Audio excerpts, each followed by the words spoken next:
Herkese merhabalar arkadaşlar, ben Kamuran. Kamuran Mutfak kanalına hoş geldiniz. Bugün arkadaşlar sizlerle beraber Osmanlımızın unutulmuş olan bir lezzetinden bahsedeceğim sizlere. Ne diyeceksiniz arkadaşlar? Nohutlu Türk kahvesi. Hemen nasıl olacağını ve malzemeleri size söyleyeyim arkadaşlar. Kuru nohut, çekilmemiş Türk kahvesi ve toz şeker. Arkadaşlar ilk başta güzelce bir teflon tavamızda nohutlarımızı kavuracağız ve soğuduktan sonra değirmenden Türk kahvesiyle ayrı ayrı olarak çekeceğiz arkadaşlar. Ben hemen bunu kavurup geliyorum. Evet arkadaşlar, daha çabuk kavrulması için daha yayvan bir teflon tavaya geçirdim. Güzelce arkadaşlar bunları hareketli bir şekilde tutuyoruz. Evet arkadaşlar, bu nohutlu Türk kahvesinin formülü arkadaşlar, nohutların güzelce kavrulması. Bunlar arkadaşlar iyicene kararına kadar güzelce çevirerekten kavuruyoruz.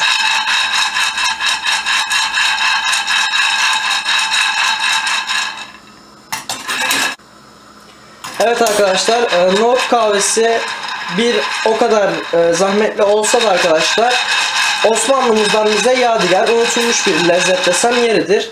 Çünkü arkadaşlar bu kahveyi bir tek yanlış hatırlamıyorsam Çanakkale'de bulabilirsiniz. O da çok nadir bulunuyor arkadaşlar. Neden? Çünkü artık Türk kahvesi çıktı. Normal Türk kahvesi içiyoruz hepimiz. Ve evde kimse kendisi kahve çekmiyor arkadaşlar. Herkes marketten hazır alıyor. Onu herkes biliyor. Onun için marketten aldığınız için arkadaşlar böyle uğraşmıyoruz. Ama sizlere de tavsiye ederim arkadaşlar. Çok lezzetli ve güzel oluyor. Ben yıllardır arkadaşlar Türk kahvemi nohutlu Türk kahvesi yapıp içiyorum. Sizlere de tavsiye ediyorum.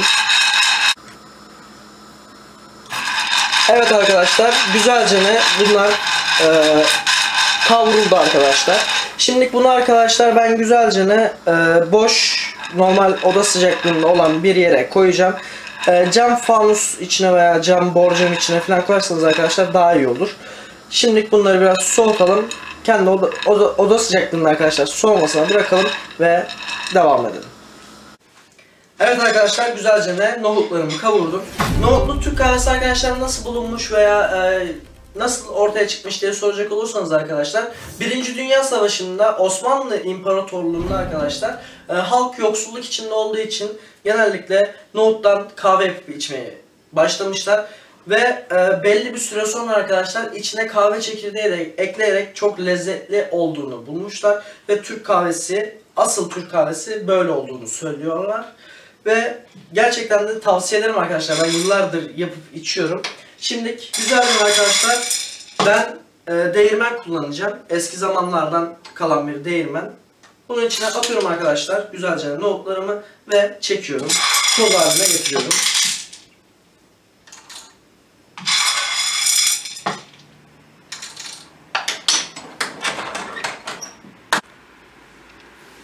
Evet arkadaşlar, güzelce değirmenden geçiriyorum bunları.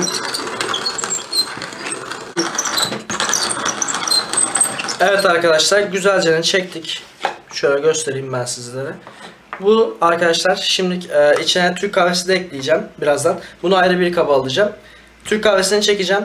İkisini birleştireceğim ve pişirmeye devam edeceğiz. Hemen geçelim. Evet arkadaşlar, içinden nohutumu ben çektim arkadaşlar.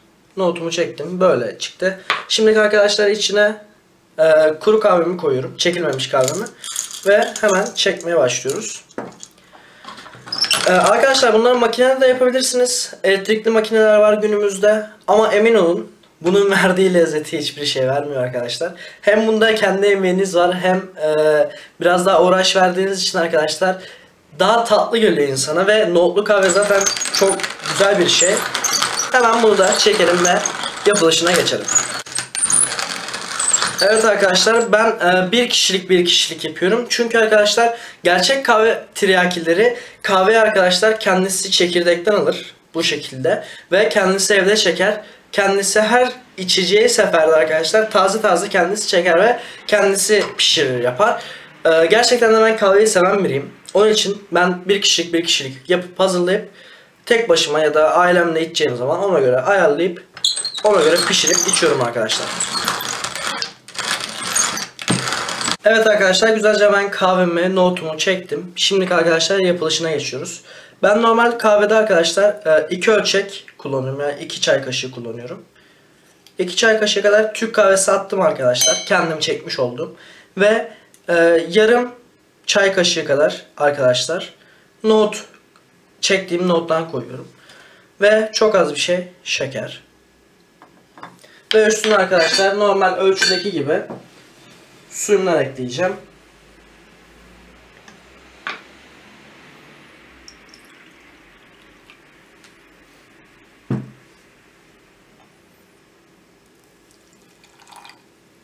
Çok az bir şey karıştırıyorum arkadaşlar. Ve ocağa geçelim pişirmeye. Evet arkadaşlar, güzelce kahvem pişti. Şimdilik fincanımı alıyorum.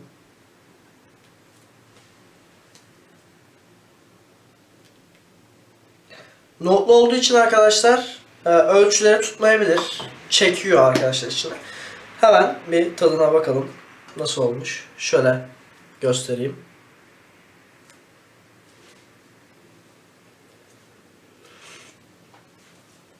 Evet arkadaşlar, çok lezzetli olmuş. Zaten ben her zaman tadına bakıyorum. Sizlere de tavsiye ediyorum arkadaşlar. Hepinize afiyet olsun. Aşağıdan arkadaşlar yorum yapmayı unutmayın. Abone olmayı unutmayın. İyi günler. Afiyet olsun.